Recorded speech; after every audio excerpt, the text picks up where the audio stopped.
dia, boa tarde, boa noite. Hoje está iniciando um novo canal aqui no YouTube. Eu sou engenheiro.com e temos a honra de trazer meu grande amigo aqui, Ricardo Pereira. Ele vai se apresentar de Ricardo para Ricardo. Quem é Ricardo? Ou é Ricardo? É Ricardo. Não é Ricardo nem é Ricardo, é Ricardo. Mas o Ricardo é um cara que nasceu em 66, uma família que veio do Cariri, estudou aqui em Fortaleza, escolheu engenharia, porque achava que ia ficar rico com engenharia, e depois partiu para o mundo dos negócios. Hoje eu sou empresário, e como empresário, participante também da política classista na FIEC, Federação do Estado do Ceará. Vixe, ele resumiu bastante a sua bibliografia. Mas vamos começar da base. O ano de 68, o ano que a gente estava no processo de mudança muito profunda na política brasileira. Então, que foi o ambiente? Foi esse? Quem é sua mãe? Quem é seu pai? Como eu falei, meus pais são do Cariri. Minha mãe é uma mulher muito religiosa e meu pai é um cara muito justo e trabalhador. A herança que eu tive do meu pai foi esse gosto pelo trabalho. Até hoje trabalho demais, aquele cara que acorda de madrugada e passa e-mail para os colaboradores, aquele cara que não está quieto, não consigo ficar quieto. E da minha mãe tive uma coisa, um valor religioso que se acompanha comigo até hoje, de muita fé, de buscar muito em Deus e procurar tentar fazer tudo que eu tenho feito buscando a justiça de Deus. Então, meus pais, para mim, minha maior herança. Né? Isso aí eu acho que a gente só consegue em casa e é o que eu tento também repassar para meus filhos, que essa herança é uma herança que não tem preço. Você é filho único? Não, eu sou filho na verdade somos 4 lá em casa, né? Faleceu um, nós somos 3, eu e mais 2 meninas. Eu gostaria de falar um pouco sobre o falecimento dele? Não, meu irmão, ele muito novo, com 18 anos, 19, ele entrou no Shalom, que é a comunidade católica Shalom, foi convidado a participar de grupo de jovem e se envolveu muito e acabou indo, criando o grupo de jovens e coordenando a parte de juventude do Shalom e cresceu muito rápido lá dentro. E, infelizmente, depois de uns tempos, já lá na comunidade de vida, numa viagem de volta de Natal para Fortaleza, um acidente de carro, ele veio a falecer. É uma figura muito conhecida, não só aqui, como no Brasil e no mundo, no meio jovem, né, que é carismático da Igreja Católica, mas uma pessoa que realmente doou a vida para Deus. Fez uma opção certa e, com certeza, hoje já teve a herança que a gente quer todos nós queremos ter um dia. Eu acho que eu tive uma experiência com seu irmão, acho que é Ronaldo Pereira. Ronaldo Pereira. Em 98, eu tive uma experiência de Deus também na comunidade Shalom. E o nome dele foi para mim um grande exemplo. Mas tirando a família, indo para... Por que você escolheu engenharia? Você falou que quer ser rico, mas gostava de matemática. O que foi o que levou você a escolher engenharia? Eu acho que a gente só tem 2 maneiras de escolher uma profissão, né? Ou a gente é estimulado por alguém, né? Seja pela família ou por um colega, ou então a gente tem dentro de nós uma vocação. Eu sinto que para mim foi mais a vocação, né? Eu sempre fui muito pragmático, sempre gostei de cálculo, gostei de fazer as coisas de forma mais rápida. Sempre fui um cara muito observador, porque eu nunca fui muito inteligente, mas muito observador. Então, modesto. Não, é uma observação minha. Eu sinto que essa questão de observar muito o mundo, as coisas, o que é feito, me fez ter curiosidade e a partir daí eu busquei esse caminho da engenharia, né? Meu pai na época trabalhava com desmanche de tratores, né? E eu achava aquilo muito bonito. O cheiro do óleo ele me atraía, como atrai até hoje o cheiro do óleo, o cheiro da sucata, do metal, me atrai muito. Então eu busquei a engenharia por conta disso. Apesar de não ter feito minha vida na engenharia, né? Achava que ia ficar rico com engenharia.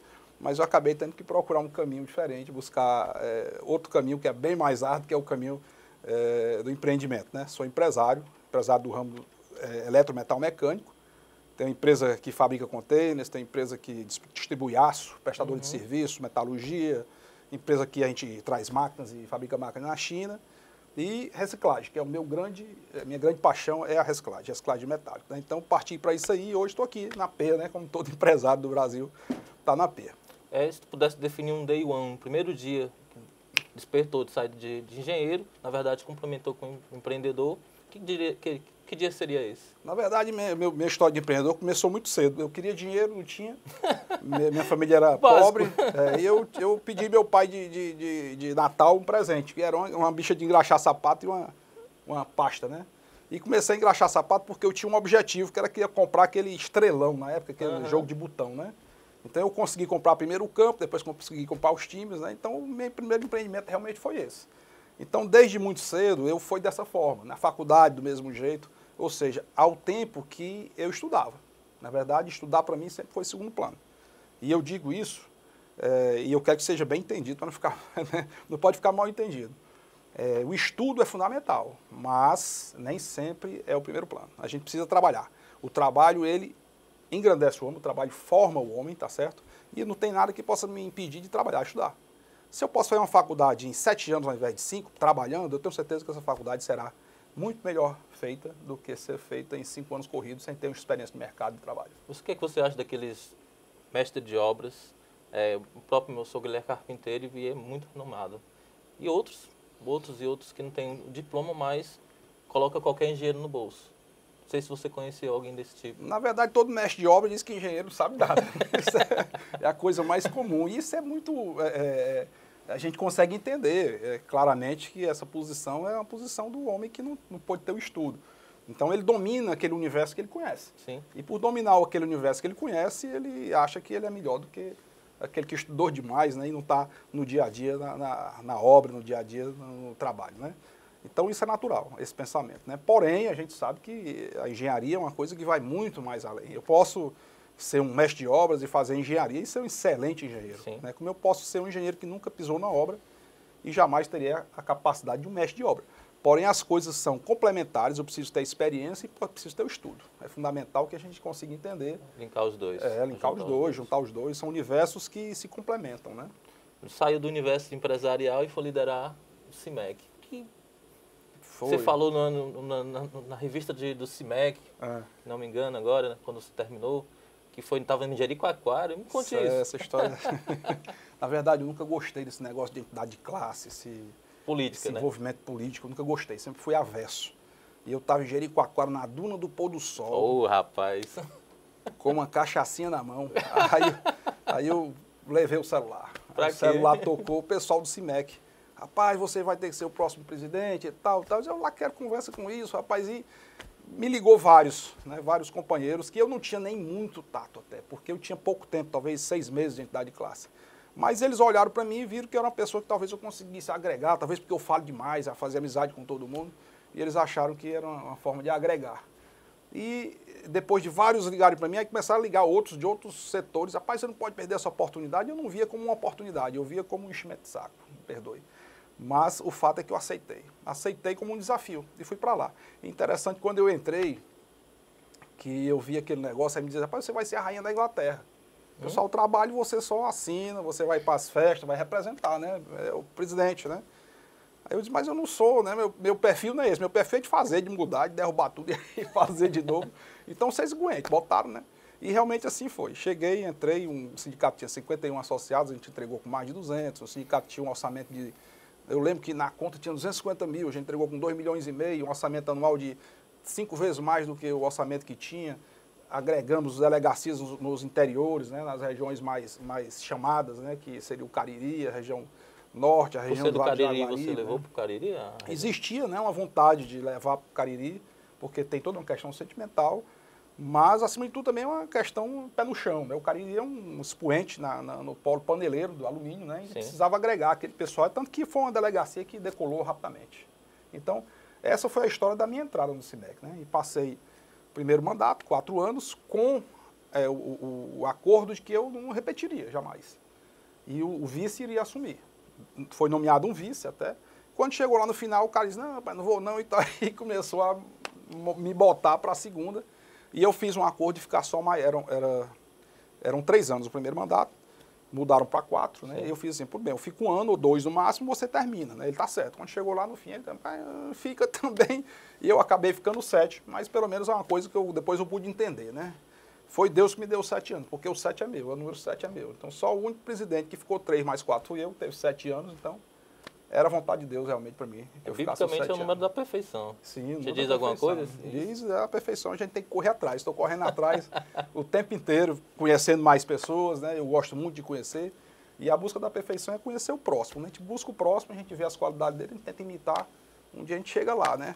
Em um determinado momento eu vi conversando com você sobre planejamento, que era botar no papel alguma coisa onde quer chegar e fazer acontecer para chegar. Isso. Você aplicou essa metodologia no sindicato? Foi a primeira coisa que eu fiz. A primeira coisa que eu fiz quando cheguei no sindicato, eu montei um planejamento estratégico, contratei uma consultoria.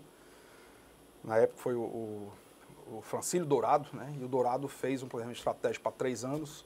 e a gente procurou cumprir aquele planejamento, acompanhar, fazer as devidas tomadas de rumo, né? Porque com o tempo a gente ia mudando e ia procurando outros rumos, mas foi cumprido os 7 anos inteiros. O primeiro mandato todo pelo Francisco Dourado e o segundo todo pela CSP. Sim. A CSP, quando entrou, viu o sindicato e quis apoiar, e colocou à disposição todo um grupo de consultores que vinham do Espírito Santo na época, Durval e a equipe dele, DVF, e deu um apoio grande para isso. Então, isso foi uma mão na roda, né? Porque nessa época mesmo eu senti a necessidade de criar uma câmara, a Câmara Setorial do Eletrometal Mecânico, no governo do Estado. Nós conseguimos fazer com que essa câmara fosse criada na Secretaria de Desenvolvimento Econômico, e eu passei ali a ser o primeiro presidente da Câmara Setorial.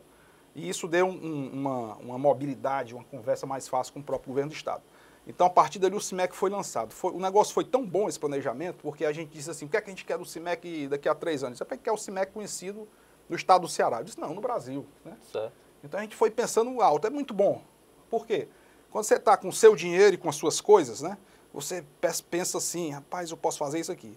Mas quando é um monte de gente, aí o dinheiro aumenta, tem mais gente para ajudar, dá para ir mais longe, porque é só isso, vamos para frente. E a gente é referência, né, o CIMEC? O CIMEC é referência no estado do Ceará e no Brasil, né? Para falar sobre essa experiência do CIMEC, em 18 estados, eu tenho uns 20 troféus. Só no estado de Santa Catarina eu tive umas 5, 6 vezes nos interiores. O estado de Santa Catarina é diferente daqui, muito rico. Então tem vários sindicatos metal mecânico. Então eles chamavam, combinavam. E para coroar na CNI, em Brasília também, falando sobre essa experiência. Porque foi um case realmente de sucesso.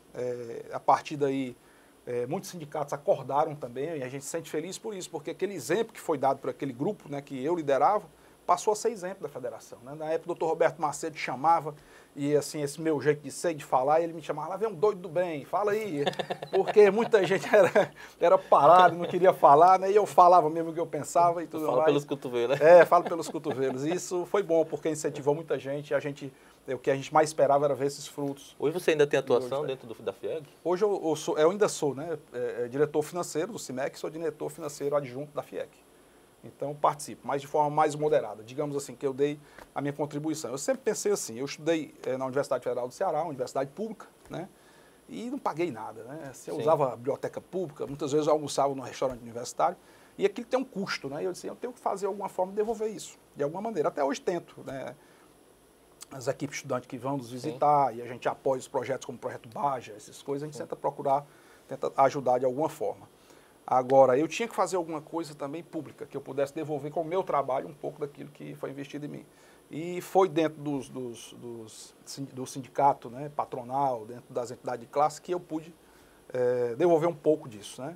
E eu acho que esses 7 anos foram bem intensos mesmo. Eu participei inclusive do governo do estado do Ceará, participei como 2 ou 3 anos como assessor da presidência da CODES, porque tinha interesse lá no polo de Tabuleiro do Norte, não sei se você lembra. Lembro, sim, lembro. E aquele trabalho todo foi feito, compra de terreno. Eu fui para catalisar o negócio, botar a velocidade do empresário dentro do Estado. É uma coisa Eu me lembro bem, foi em 2016. Pois é. Foi o ano que eu tive a oportunidade de lhe conhecer. Isso. Fui até na sua fábrica lá em... Foi. Pois é. Bem divertido o nosso encontro, acho que se lembra. Pois é, então você lembra que você vê as reuniões, sim. Né, e tal, a gente tentou catalisar, mas de qualquer maneira alguma coisa ficou materializada, terreno comprado, aquilo ali vai sair realmente, a gente sabe que vai sair agora. Falta mentalidade empreendedora no governo? Porque um projeto dentro daquele ambiente Não falta mentalidade empreendedora no governo. O problema é que o governo ele tem uma velocidade completamente diferente do empreendedor privado, iniciativa privada. Né? São velocidades diferentes demais. Você quer fazer, chega lá na frente, aí é barrado por isso, por aquilo e tal, lei, não sei o quê. Além de licitações, o que é que tu acha dela? Complicado. Rapaz, eu não trabalho com licitação. Há muito tempo que eu não entro em licitações públicas, não entro com órgãos governamentais. E eu não acho mais nada dessa lei.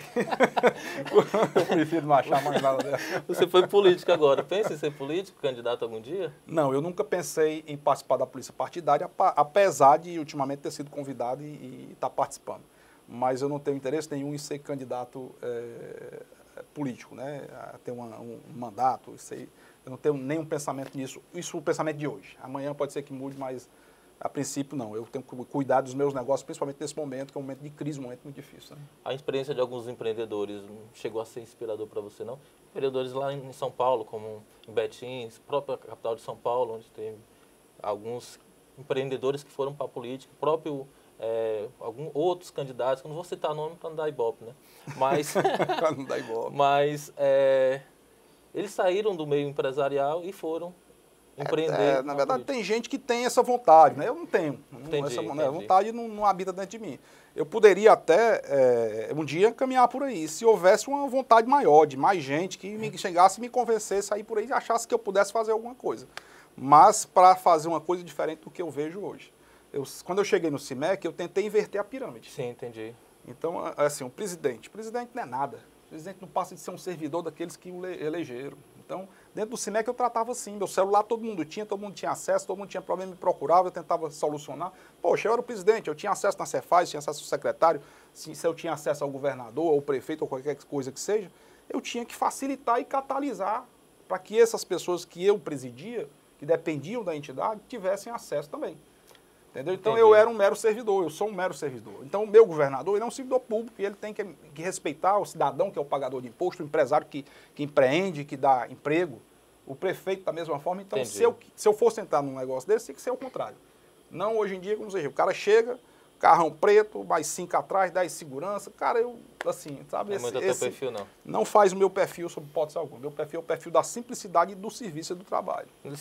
Recentemente, a Forbes lançou a lista dos mais ricos do Brasil, acho que 43, e 7 são cearenses. A gente ocupa a 5ª posição no Brasil, a primeira do Nordeste. Que fenômeno é esse, de ter tanto empreendedor numa região tão pobre aqui no Ceará e despontar de tal forma de chegar nessa posição de primeira do Nordeste? O que tu pensa disso? Assim, o empreendedorismo é uma coisa que não se explica. Né? O cara que consegue, por exemplo, o estado do Ceará, Fernando Cirino Gugel, com a Dura Metal, um cara que consegue fabricar tambor de freio aqui, exportar para o mundo todo. Você diz, pai, no Ceará não tem nem matéria-prima, tá certo? E nem mercado para caminhão. O mercado de caminhão está no mundo todo. Então o cara consegue comer, mas ele tinha que mandar isso para o Sul para ser vendido. O frete é caro. Foi o que ele fez, partiu para cabotagem, botou um CD, ele entrega just in time aos clientes dele.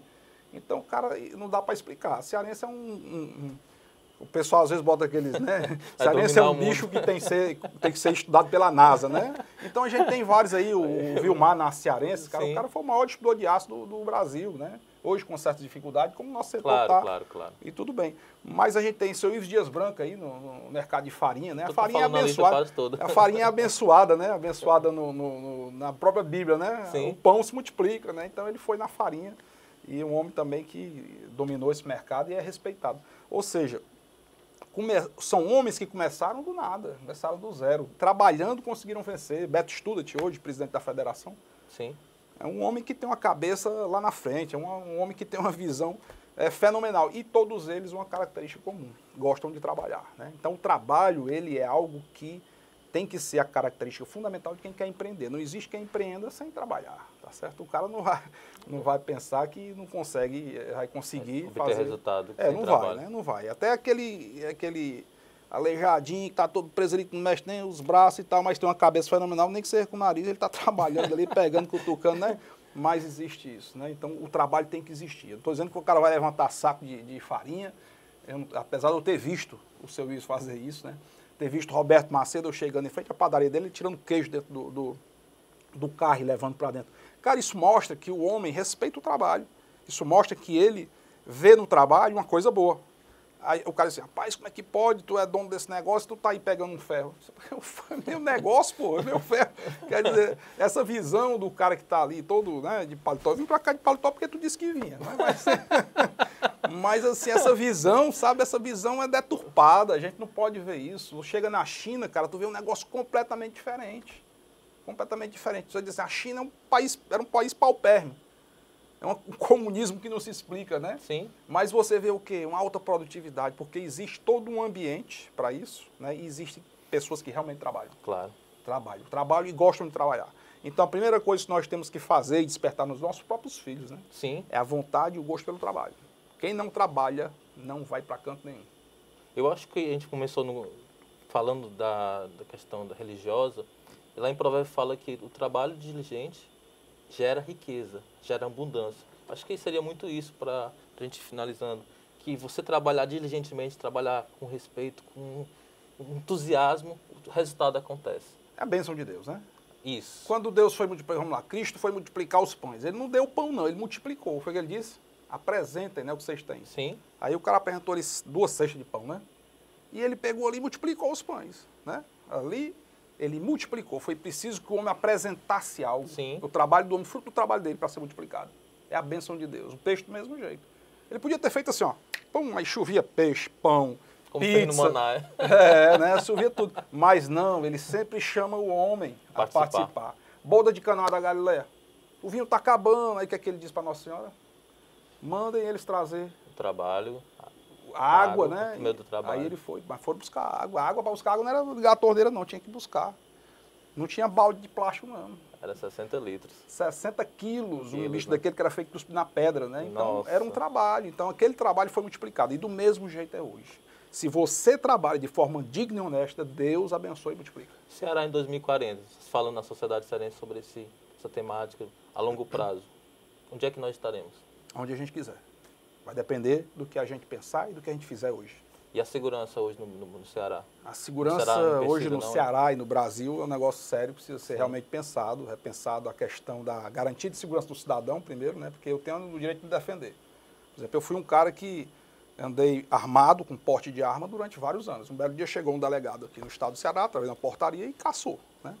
Eu nunca dei um tiro em alguém, nunca fiz nenhuma arruaça, nunca fiz nada de errado, e nem por isso foi questionado se a minha postura eu poderia ter direito de levar uma arma comigo para me defender. E como outros mais eu conheço também que não tiveram nem problema. Se tivesse uma mínima ocorrência, tira, mas não teve por que tirar, né? Então começa daí, sabe? Basicamente por questões ideológicas, Sim. muita coisa ruim foi feita conosco. Então é preciso que a população acorde para tudo isso, né? Se reeduque até, porque hoje o que a gente assiste, o que a gente vê, é dizer assim, a política não presta. Não, quem não presta somos nós. Sim. Somos nós. Isso aqui é um fruto de base. Você chega ali, o cara está cortando uma fila, tu chega por lá, o cara quer tirar, todo mundo quer tirar proveito de tudo. É muito fácil hoje reclamar do que está errado. Você reclama e você dedura, e você fala e mostra quem é que está errado. Mas não mexe na tua seara. Quando vai mexer nos teus, tu se cala. Né? Tu vai falar que está errado ali, mas do que tu não fala. Todo mundo é assim, infelizmente. Tá certo? Então a gente precisa mudar essa postura, ter uma postura reeducada. O impacto da CSP ali no PECEM, no Ceará, no Nordeste, no Brasil, ainda foi sentido na sua magnitude, na sua plenitude? A CSP chegou agora a 97% da capacidade dela, né? Mas numa situação financeira complicada, né? Ela precisa fazer um alongamento de dívida, aí, acho que não engano, de 12 para 18 anos, para poder recompor isso, porque ela pegou um mercado, é tipo assim, tu faz um planejamento, Sim. eu vou construir uma usina siderúrgica, eu vou gastar tantos bilhões, eu tenho um mercado que vai absorver minha produção e ali vai me dar um resultado, um retorno e tanto. Aí o mercado muda, tu já está no meio do caminho, não tem como mais parar. Se parar, perde tudo, então tem que ir para frente. Tem que continuar. Né? Então é preciso fazer o quê? Um reajuste de rota, né? Mas a CSP como um todo, uma empresa âncora, ela tem uma importância muito grande para a economia. É tanto que os números de exportação aumentaram, os números de quantidade de emprego aumentaram, né? Mas no meu tempo de CIMEC, eu fazia uma cobrança muito grande dos coreanos. Né? Eu dizia, rapaz, a gente quer a siderúrgica, mas na verdade a gente não quer só a siderúrgica. A siderúrgica por si é um grande ganho para o estado do Ceará. Eu costumava dizer o seguinte, nós somos um estado de pires na mão, pedinte. Sim. Tudo que vier para cá é lucro. Quem é pobre, tudo que tu me dá, eu aceito. Né? Mas a siderúrgica precisa ter uma laminação, porque a laminação é que vai criar as chapas que o mercado metal mecânico absorve. E aí nós vamos ter um entorno muito mais rico. Nós temos que produzir empregos de qualidade. Claro. Nós temos que ter empregos que tenham mão de obras qualificadas e que tenham valor agregado no produto final. Então é preciso que eu fabrique o carro, é preciso que eu fabrique um satélite, que deve ser $50 mil, 100 gramas de satélite, né? Claro. Precisa que nós temos que fazer uma coisa que é embarcar tecnologia naquilo que nós temos, fazer a cabeça do cearense, o cabeça chata hoje, que é campeão aí no ITA, no em todo canto, e verdade, seguir o exemplo de verdade. Israel. Uma vez eu estava na Universidade de Ben Gurion, em Israel, e perguntei lá para o cidadão lá que estava nos recebendo, e ele mostrou tudo, né, e tudo mostrando principalmente a questão bélica, como é que ele se defendia, que o míssil vem da Síria, que o cara, cara, sensacional, tecnologia de ponta em tudo, né? Água, você vê as coisas verdes e não vê água, que é gotejamento, é um negócio, o cara faz milagre com água. E tem agricultura forte, cara. Então aquele pessoal, eu perguntei, e a China aí, será que a China não é uma ameaça para vocês, né? Ele disse assim, não, deixa a China fazer o que ela faz, porque o que ela faz, qualquer um faz. O que a gente faz aqui, ninguém faz. Então eles estudam, pesquisam, muita pesquisa. eu visitei alguns laboratórios de medicamento que tinham patentes altíssimas, rapaz, faturando bilhões de dólares com medicamentos, fruto de quê? De estudo, de investimento em estudo, de pesquisa, né? Então, o que nós temos no Ceará é o que o israelense, né, lá tem, cabeça, né? Nós não podemos perder isso, nossa capacidade. Tem um empreendedor lá do outro lado nos assistindo, tem um estudante de engenharia que vai desmotivar. O que você dá de palavra, mensagem final para ele? Trabalhe e estude, né? Se você escolheu a engenharia, você escolheu o caminho certo. Por quê? Se você se sente bem na engenharia, porque eu vou ser bem claro, que isso não sirva de desincentivo, mas de realidade. Na minha turma de engenharia entraram 50, terminaram comigo 6.